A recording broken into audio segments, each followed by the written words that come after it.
La déclaration de Naomi Ambroise hier soir sur sa page Facebook. Une grande salutation à tous, pour ceux qui me sont proches et ceux qui ne me sont pas proches qui m'envoyaient plusieurs messages et posaient des questions et sur les réseaux sociaux aussi poser des questions et faire des commentaires sur moi pour la Coupe du Monde FIFA Australie-Nouvelle-Zélande juillet 2023. Je tiens à préciser tout. Pour la Coupe du Monde, j'ai 90% de chances de ne pas la jouer, car pour être honnête avec vous, après avoir joué avec l'équipe nationale jamaïcaine, je n'ai jamais été en contact avec la FHF.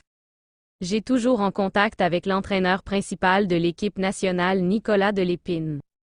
Puisque bien avant que je venais ici aux États-Unis d'Amérique, j'ai été contacté pour aller à Grenoble Foot, un club qui est en 2e division France.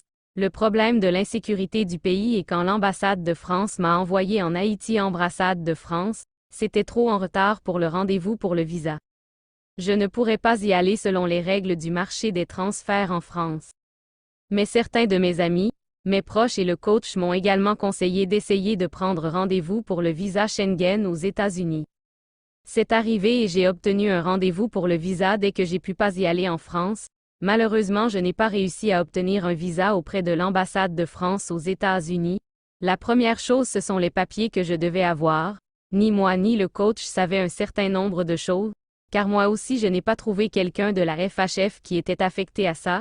Peut-être qu'il pourrait le faire, je sais que certaines choses ne nous concernent pas. 2 ans après, je n'ai pas réussi à avoir un visa pour aller en France.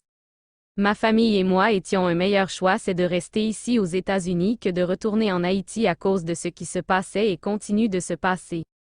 J'ai écrit à Carlo Marcello, j'ai dit que je resterai, je suis arrivé à rester, maintenant qu'avant je ne pouvais pas aller jouer au barrage.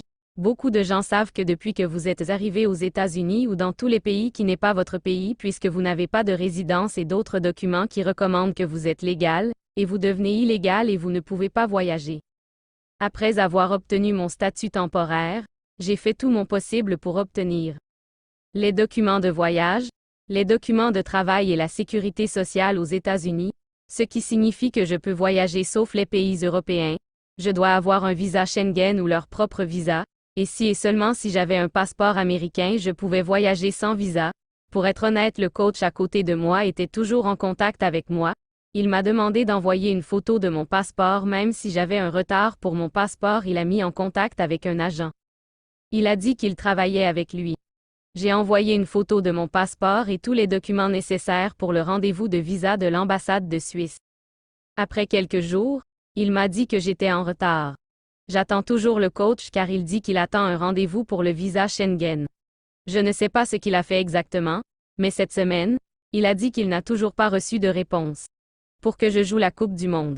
Pour commencer, c'est ce qui m'a fait dire que j'ai 90% de ne pas jouer la Coupe du Monde. C'est donc je pense qu'il était important de clarifier cette information à mon sujet.